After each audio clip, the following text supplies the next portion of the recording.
Monsoon का time है, gardener के लिए परफेक्ट टाइम होता है। तो आज का टॉपिक, मेरे 3 टॉपिक हैं जो इम्पॉर्टेंट है और बहुत ही इम्पॉर्टेंट है, क्योंकि ये काम मॉनसून में नहीं किया तो बहुत ही लेट हो जाने वाले हैं। पहली चीज़ मैं आपसे शेयर करने वाली हूँ मेरे सीड ग्रोन मधुकामिनी। यस, 2 मधुकामिनी के प्लांट हैं जो एक साथ ग्रो हो गए थे, उनको आज हम सेपरेट करेंगे और आपको दिखाऊंगी कि उसका रिजल्ट कितना अच्छा आया है। 1 साल में ही उसने फ्लावरिंग भी कर दिया है, जो कि मुझे इम्पॉसिबल लग रहा था।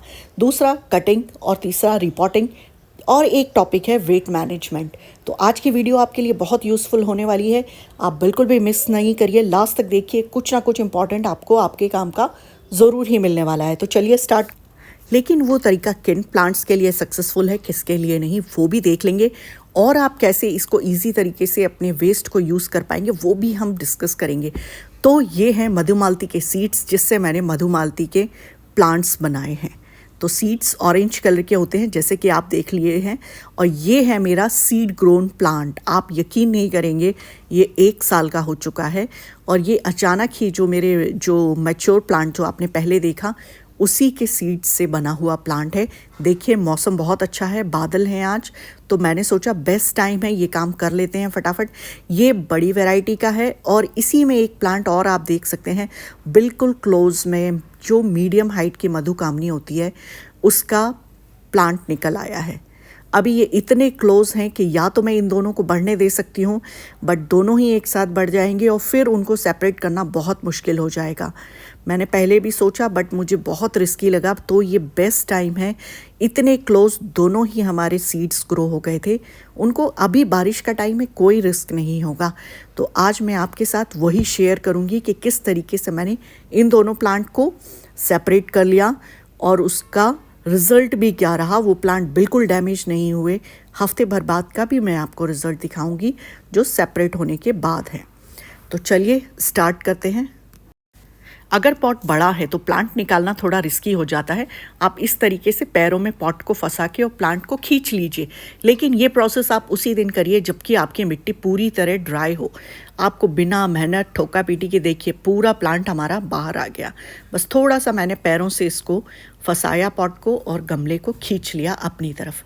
देखिए पूरा प्लांट बाहर आ गया है, कोई डैमेज नहीं हुआ। लेकिन इस दिन मिट्टी में पानी नहीं होना चाहिए, अदरवाइज़ आपका प्लांट डैमेज हो सकता है। तो अभी हमें इन दोनों को सेपरेट करना है, तो हमें सावधानी से इन दोनों प्लांट्स को मैं अलग अलग कर लूँगी। गैप बहुत कम है तो बहुत ध्यान से करना पड़ेगा, अदरवाइज़ इनके रूट अगर टूट गए ना, तो हमारी मेहनत 1 साल की मेहनत वेस्ट हो जाने वाली है। तो चलिए पॉट भी रेडी कर लेते हैं। पॉट के लिए इस तरह की आप मैश यूज़ करिए, बहुत अच्छी रहती है। पानी बिल्कुल अच्छा, ड्रेनेज अच्छा होता है।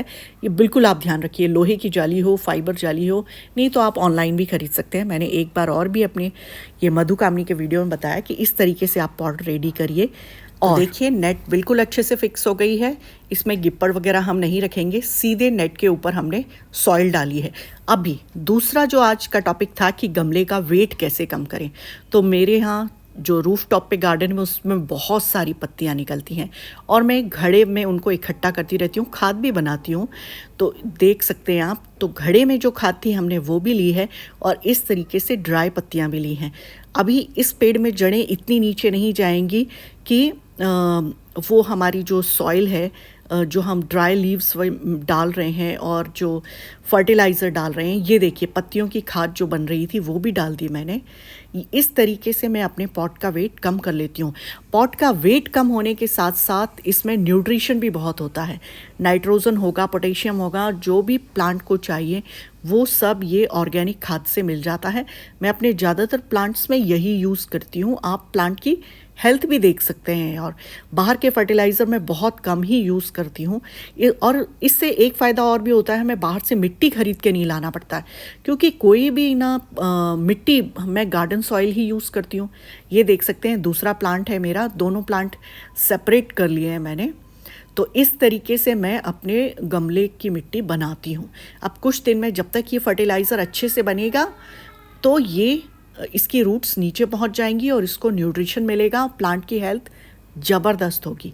जैसे कि आपने मेरा पुराना प्लांट देखा जिसमें फ्लावरिंग हो रही है, वो भी इसी तरीके से है। और इसी तरीके से मिट्टी का और इस तरह की ड्राई लीव्स वगैरह से जो फर्टिलाइज़र प्लस नीचे की तरफ मैं ड्राई लीव्स वगैरह डाल देती हूँ, लेकिन उसके पहले मैं मिट्टी की एक लेयर रखती हूँ।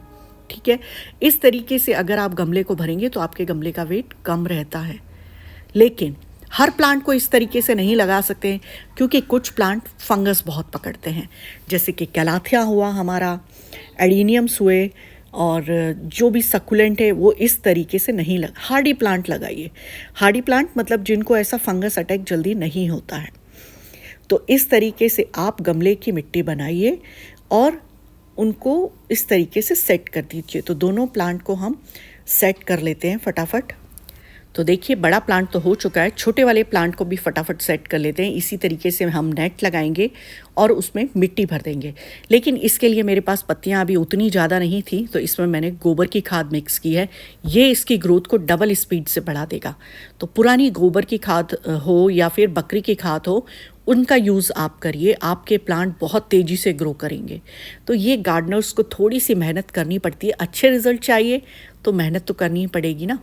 तो बस इस तरीके से मैं अपनी मिट्टी में शुरू में ही खाद ऐड कर देती हूँ, जैसे कि गोबर की हो, बकरी की खाद हो, इस तरीके की खाद स्टार्टिंग में ही मिला देते हैं, जिससे कि एक तो मिट्टी का वेट कम हो जाता है, हमको कम मिट्टी की ज़रूरत पड़ती है, प्लस प्लांट की ग्रोथ बहुत अच्छी होती है। तो छोटे प्लांट को भी मैंने लगा दिया है और ये देखिए ये रिज़ल्ट है हफ्ते भर बाद का। 1 हफ्ता हो चुका है, प्लांट हेल्थ बहुत अच्छी। और एक अमेजिंग चीज़ बताती हूँ आपको कि मैंने सुना था कि मधुकामनी फ्लावरिंग जो सीड से लगाते हैं वो फ्लावरिंग 2 साल बाद करते हैं, बट मैंने लगाया उसके 1 हफ्ते बाद ही मैं सरप्राइज़ हो गई, इस प्लांट ने पहला फूल दिया, जो कि मैंने आपको दिखाया। और ये है मीडियम हाइट का मधुकामनी जो अभी ग्रो कर रहा है, बहुत हेल्दी है। छोटी सी रूट्स निकल पाई थी, बट कुछ डैमेज नहीं हुआ है। मौसम बहुत अच्छा था, कोई प्रॉब्लम नहीं हुई। तो इस मौसम में आप ये सब काम ज़रूर कर लीजिए, जैसे कि कटिंग है, रीपॉटिंग है। आपको अगर गार्डनिंग का शौक़ है तो ये बहुत ज़रूरी काम होते हैं। ये देखिए जो कि मेरा इन फ्यूचर काम है, जिसमें मैं बाद में वीडियो बताऊँगी। बट ये देखिए इसको मैंने पूरी कटिंग करके रख दिया है। ये है मेरा रात रानी, अच्छा खासा बड़ा था, पूरा काट दिया मैंने। इसकी की कटिंग मैंने लगा भी दी है, और मुझे लगा था कि 1-2 कटिंग लगेंगी, बट ऑलमोस्ट सारी कटिंग्स लग चुकी हैं। इसमें छोटे छोटे सी पत्तियां आना शुरू हो गई हैं, जो कि आपको दिख भी रही होंगी कि अभी बहुत इनिशियल स्टेज में है। तो अगर आप भी इसी तरीके से अपने गार्डन को ग्रीन बनाना चाहते हैं, ये मेरा रूफटॉप गार्डन है, और तो थोड़ी सी मेहनत करिए। कटिंग रीपॉटिंग करने का ये बेस्ट टाइम होता है। सीड से प्लांट ग्रो करना कर लीजिए, विदाउट लेट करिए, ये टाइम बेस्ट टाइम है। तो अगर ये वीडियो आपको थोड़ी भी इन्फॉर्मेटिव लगी हो तो प्लीज़ चैनल को लाइक, शेयर एंड सब्सक्राइब ज़रूर करिए, जिससे कि मैं अपने एक्सपीरियंस आपसे यूं ही शेयर करती रहूं। फिर मिलते हैं, बाय बाय।